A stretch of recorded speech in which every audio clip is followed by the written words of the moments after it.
आज ही क्यों नहीं।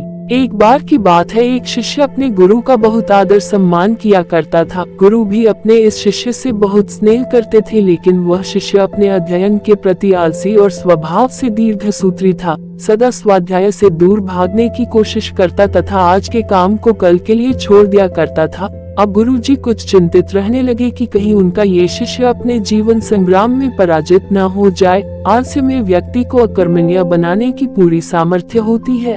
ऐसा व्यक्ति बिना परिश्रम के ही फलोपभोग की कामना करता है। वह शीघ्र निर्णय नहीं ले सकता और यदि ले भी लेता है तो उसे कार्यान्वित नहीं कर पाता। यहाँ तक कि वह अपने पर्यावरण के प्रति भी सजग नहीं रहता है और न भाग्य द्वारा प्रदत्त सुअवसरों का लाभ उठाने की कला में ही प्रवीण हो पाता है। उन्होंने मन ही मन अपने शिष्य के कल्याण के लिए एक योजना बनाई। एक दिन एक काले पत्थर का एक टुकड़ा उसके हाथ में देते हुए गुरुजी ने कहा, मैं तुम्हें ये जादुई पत्थर का टुकड़ा 2 दिन के लिए देकर कहीं दूसरे गांव जा रहा हूँ। जिस भी लोहे की वस्तु को तुम इससे स्पर्श करोगे वह स्वर्ण में परिवर्तित हो जाएगी, पर याद रहे कि दूसरे दिन सूर्यास्त के पश्चात मैं इसे तुमसे वापस ले लूंगा। शिष्य इस सुअवसर को पाकर बहुत प्रसन्न हुआ, लेकिन आलसी होने के कारण उसने अपना पहला दिन ये कल्पना करते करते बिता दिया कि जब उसके पास बहुत सारा स्वर्ण होगा तब वह कितना प्रसन्न, सुखी, समृद्ध और संतुष्ट रहेगा। इतने नौकर चाकर होंगे कि उसे पानी पीने के लिए भी नहीं उठाना पड़ेगा। फिर दूसरे दिन जब वह प्रातःकाल जागा, उसे अच्छी तरह से स्मरण था कि आज स्वर्ण पाने का दूसरा और अंतिम दिन है। उसने मन में पक्का विचार किया कि आज वह गुरुजी द्वारा दिए गए काले पत्थर का लाभ जरूर उठाएगा।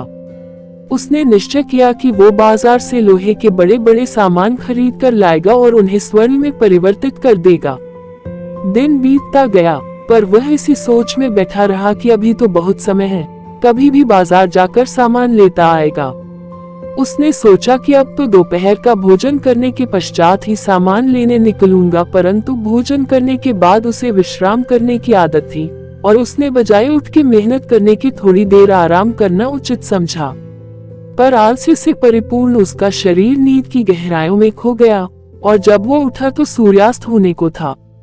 अब वह जल्दी जल्दी बाजार की तरफ भागने लगा, पर रास्ते में ही उसे गुरुजी मिल गए। उनको देखते ही वह उनके चरणों पर गिरकर उस जादुई पत्थर को एक दिन और अपने पास रखने के लिए याचना करने लगा, लेकिन गुरुजी नहीं माने और उस शिष्य का धनी होने का सपना चूर चूर हो गया। पर इस घटना की वजह से शिष्य को एक बहुत बड़ी सीख मिल गई। उसे अपने आलस्य पर पछतावा होने लगा।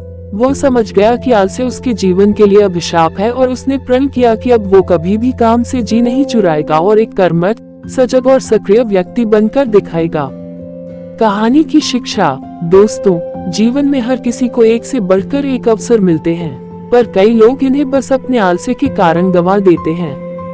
इसलिए मैं यही कहना चाहता हूँ कि यदि आप सफल, सुखी, भाग्यशाली, धनी अथवा महान बनना चाहते हैं तो आलस्य और दीर्घसूत्रता को त्याग कर अपने अंदर विवेक, कष्ट साध्य श्रम और सतत जागरूकता जैसे गुणों को विकसित कीजिए। और जब कभी आपके मन में किसी आवश्यक काम को टालने का विचार आए तो स्वयं से एक प्रश्न कीजिए, आज ही क्यों नहीं।